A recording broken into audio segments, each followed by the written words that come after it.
Assalamualaikum warahmatullahi wabarakatuh. Alhamdulillahirabbil alamin. Kita bertemu lagi di pembelajaran tematik setelah tadi kalian belajar Al-Quran Hadis dengan Ibu Hairiah. Sekarang kita lanjutkan ke pembelajaran tematik. Kali ini kita akan belajar tematik di subtema 2. Kalau kemarin subtema 1, sekarang di subtema 2. Ya, subtema 2 itu judulnya Hewan Sahabatku. Kita akan ke pembelajaran ke-1. Sebelumnya, terlebih dahulu kita sama-sama baca basmalah. Bismillahirrahmanirrahim. Baik anak-anakku, mudah-mudahan kalian selalu diberikan kesehatan ya, dalam keadaan selalu sehat sehingga bisa melaksanakan pembelajaran ini dengan baik. Baik anak-anakku, kita kepada tema 1, selamatkan makhluk hidup, subtema 2, hewan sahabatku, pembelajaran ke-1. Kali ini ada kompetensi dasar IPA.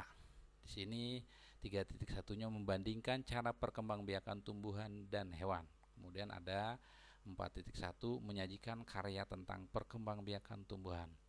Kemudian selanjutnya ada kompetensi dasar IPS. 3.1-nya mengidentifikasi karakteristik geografis dan kehidupan sosial, budaya, ekonomi, politik di wilayah ASEAN. Kemudian 4.1-nya menyajikan hasil identifikasi karakteristik geografis dan kehidupan sosial, budaya, ekonomi, dan politik di wilayah ASEAN. Kemudian ada bahasa Indonesia di sini menyimpulkan informasi berdasarkan teks laporan hasil pengamatan yang didengar dan dibaca. Yang 4.1-nya menyajikan simpulan secara lisan dan tulis dari teks laporan, hasil pengamatan atau wawancara yang diperkuat oleh bukti. Itulah kompetensi dasar di subtema kedua ini di pembelajaran pertama.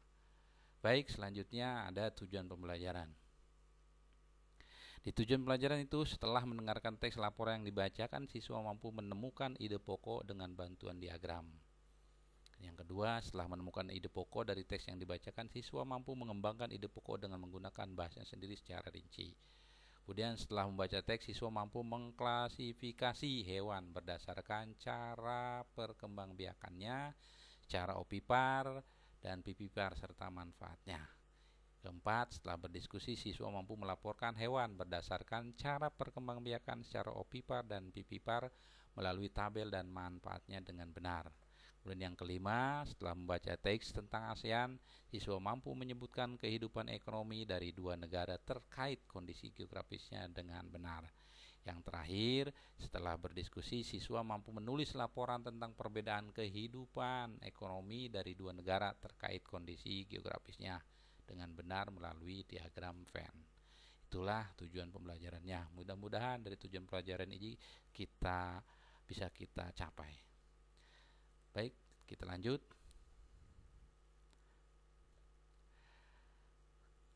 Perhatikan gambar berikut. Apakah kamu penyayang hewan? Nah, pertanyaannya adalah apakah kamu penyayang hewan? Nah, apa saja manfaat yang diperoleh manusia dari hewan? Bagaimana cara hewan berkembang biak? Ayo kita pelajari. Ya, baik, di sini anak-anakku ada jenis hewan-hewan. Di sini ada ayam, ada anak yang sedang ngasih makan ayam di sini ya. Ada ayam. Kemudian ada kolam ikan. Tuh, di sini juga ada anak yang sedang ngasih makan ikan. Kemudian ada bebek ya, bebek tuh. Sini juga bebek, kemudian ada kambing, ini kambing, kemudian ada kerbau. Sini kerbau atau sapi ini ya. Nah, ini ada beberapa hewan. Baik, kita lanjut ke selanjutnya. Setelah kita melihat hewan-hewan, bagaimana dengan cara perkembangbiakannya?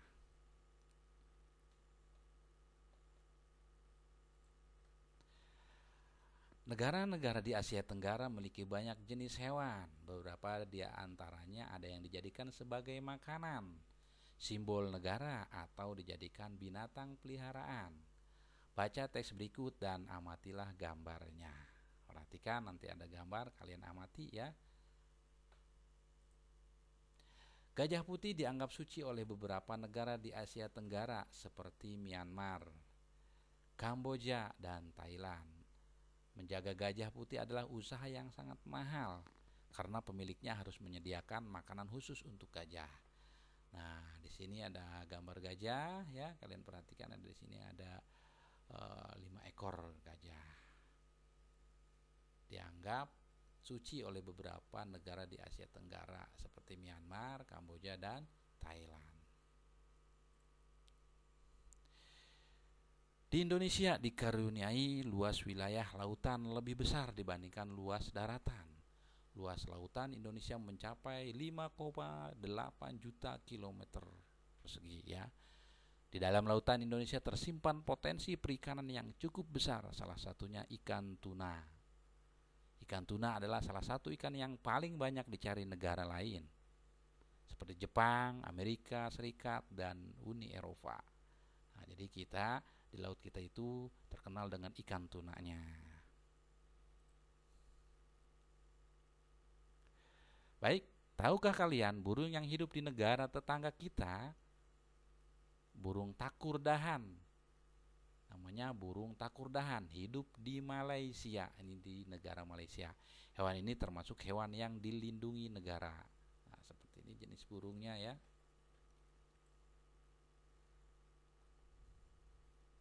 Nah, di sini ada tugas kalian mengkelompokkan. Kelompokkanlah hewan-hewan yang ada di dalam teks dan yang kamu temukan ke dalam diagram. Diagram pen berikut berdasarkan secara perkembangbiakannya. Di sini ada diagram pen ya. Ada bulatan seperti ini namanya diagram pen ya. Nah, di sini ada beranak, ini bertelur, kemudian beranak dan bertelur. Ya, kalau bertelur itu namanya opipar, kemudian beranak pipipar. Kalau beranak dan bertelur adalah opopipipar. Ya, nanti akan kita bahas penjelasannya ya. Nanti kalian kelompokkan mana yang termasuk ke dalam hewan yang beranak, mana yang termasuk ke dalam hewan yang bertelur, cara berkembangbiakannya. Nah, amatilah gambar dan lengkapilah diagrammu dengan hewan-hewan berikut. Yang tadi ya, yang tadi itu nanti kalian buat diagramnya kemudian isi. Di sini ada kura-kura, ada ikan, ada sapi, ada burung elang, ada apa ini anak-anakku? Ya, betul, ini adalah buaya. Kemudian ada kucing. Kalian punya kucing di rumahnya? Iya, punya ya. Kemudian ini ayam. Ini ikan hiu ya, ikan hiu apa ikan paus ini ya. Kemudian ini ular. Jadi ada 9 gambar. Masing-masing berbeda-beda ini cara perkembangbiakannya ya. Sudah kalian lihat? Sudah kalian amati? Oke, next. Bacalah teks berikut dalam hati. Setiap hewan memiliki kemampuan berkembang biak. Dengan berkembang biak, hewan dapat melestarikan jenisnya. Tahukah kamu bagaimana cara hewan berkembang biak? Nah, di sini ada opipar. Tadi sudah dijelaskan sama Bapak ya. Opipar adalah hewan yang berkembang biak dengan cara bertelur. Disebut opipar. Contohnya ayam dan jenis burung lainnya. Ya, termasuk bebek ya, angsa ya. Dapatkah kamu menyebutkan hewan opipar lainnya? Oke, bisa ya. Itu namanya opipar. Kemudian ada pipipar. Pipipar adalah selain bertelur, ada juga hewan yang berkembang biak dengan cara melahirkan. Hewan yang berkembang biak dengan cara melahirkan disebut pipipar. Contohnya sapi, kerbau, kucing, gajah ya. Dan banyak lagi ya. Contoh hewan pipipar itu. Dapatkah kamu menyebutkan hewan pipipar lainnya? Pasti bisa ya, masih banyak contoh-contoh lainnya. Kemudian yang ketiga, opopipipar. Opopipar adalah hewan yang berkembang biak dengan cara bertelur sekaligus melahirkan. Ya, ada. Contohnya adalah ular, ya. Beberapa jenis ular tidak selamanya melahirkan anaknya, kadang-kadang pada saat mengeluarkan anak-anaknya masih ada anak ular yang terbungkus cangkang telurnya. Perkembangbiakan seperti ini dikatakan bertelur sekaligus beranak, artinya opopipipar. Dapatkah kamu menyebutkan contoh hewan opopipipar lainnya? Bisa ya. Nah, jadi kalau kalian mengingat ini opipar, ini pipipar, kemudian opopipar, nah, perhatikan ya. Ingat kalau opipar itu bentuknya huruf O. Ingat aja kalau O itu seperti bulat itu seperti telur kan agak bulat ya. Tuh, berarti opipar itu adalah hewan yang bertelur ya. Hewan yang berkembang biak dengan cara bertelur. Ingat O aja, opipar berarti telur ya, ingat ke telur. Kemudian pipipar itu melahirkan. Ingat nama orang aja ini, Pipi ya, Teh Pipi. Nah, jadi pipi itu melahirkan.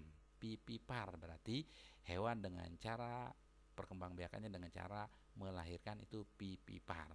Nah, kalau ini gabungan opopipipar, O-nya itu bertelur, pipinya itu melahirkan. Jadi opopipipar adalah hewan berkembang biak dengan cara bertelur dan melahirkan. Ya, cukup jelas ya anak-anakku ya. Lanjut. Wah, ini ada gajah nih, dinaikin siapa nih? Upin Ipin. Hewan-hewan yang ada sangat membantu penduduk di kawasan Asia Tenggara dalam kegiatan ekonomi. Ayo membaca ya, kalian disuruh membaca. Perhatikan. Kondisi geografis di Asia Tenggara membantu penduduknya memanfaatkan hewan dalam kehidupan sehari-hari. Ikan banyak dijual dan dikonsumsi. Hewan ternak banyak yang dijual di dalam negeri, bahkan sampai ada yang mengekspornya. Kamu bisa belajar lebih banyak mengenai kegiatan ekonomi di kawasan Asia Tenggara terkait kondisi geografisnya. Berikut ini adalah potensi ekonomi negara-negara anggota ASEAN. Kawasan Asia Tenggara terletak pada jalur perdagangan dunia. Kawasan ini menjadi jembatan antara kawasan Eropa dan Asia Timur. Oleh karena itu, Asia Tenggara menjadi wilayah persaingan bagi pihak-pihak yang ingin memanfaatkan kedudukan strategis kawasan ini. ASEAN berperan sebagai wadah untuk menghindari persengketaan yang mungkin timbul. Dengan posisi strategis ini, setiap negara di kawasan Asia Tenggara memiliki kekayaan sumber daya yang menjadi kekuatan negara. Berikut beberapa negara, silahkan kalian perhatikan, kalian baca. Audio Jungle.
Audio Jungle.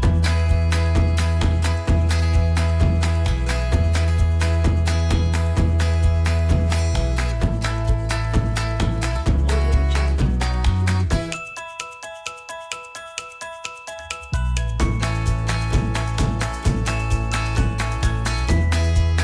Audio Jungle. Audio Jungle. Audio Jungle.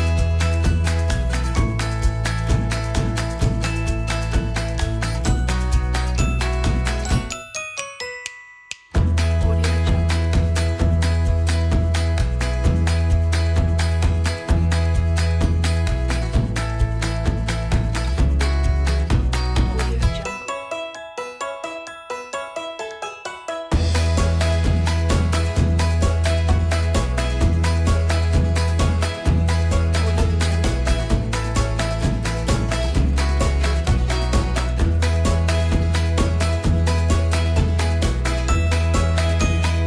Audio Jungle.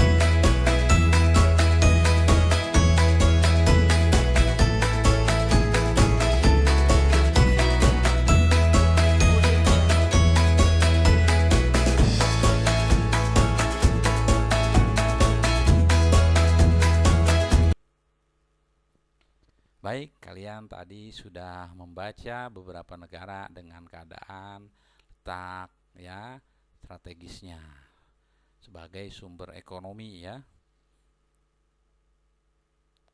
Kalau kalian belum paham bisa kalian ulang lagi ya dari awal ataupun dari pertama ya. Sekarang bandingkanlah dua negara ASEAN dari kehidupan ekonominya. Ini dua aja, padahal tadi banyak lah negara-negara yang sudah ditampilkan oleh Bapak ya. Bapak minta hanya dua. Bandingkanlah dua negara ASEAN dari kehidupan ekonominya. Misalkan negara Indonesia dengan Thailand. Boleh dua aja ya tentang ekonominya. Atau Malaysia dengan Singapura. Terserah kalian ya. Yang penting dua ya. Ada penghasilannya apa, ada kekayaannya apa ya. Kemudian persamaannya boleh ditulis persamaannya atau juga perbedaannya boleh ya dari diagram Venn ini. Terima kasih ya. Jadi tugasnya membuat diagram Venn tadi tentang kondisi letak geografis yang berkaitan dengan ekonomi. Kalian isi hanya dua negara. Kemudian juga mengisi mengkelompokkan ya hewan-hewan yang termasuk ke dalam opipar, pipipar dan juga opopipipar. Demikian untuk hari ini. Kurang lebihnya Bapak mohon maaf ya. Mudah-mudahan kalian mengerti ya. Mari kita tutup dengan sama-sama membaca hamdalah. Alhamdulillahirabbil alamin. Assalamualaikum warahmatullahi wabarakatuh.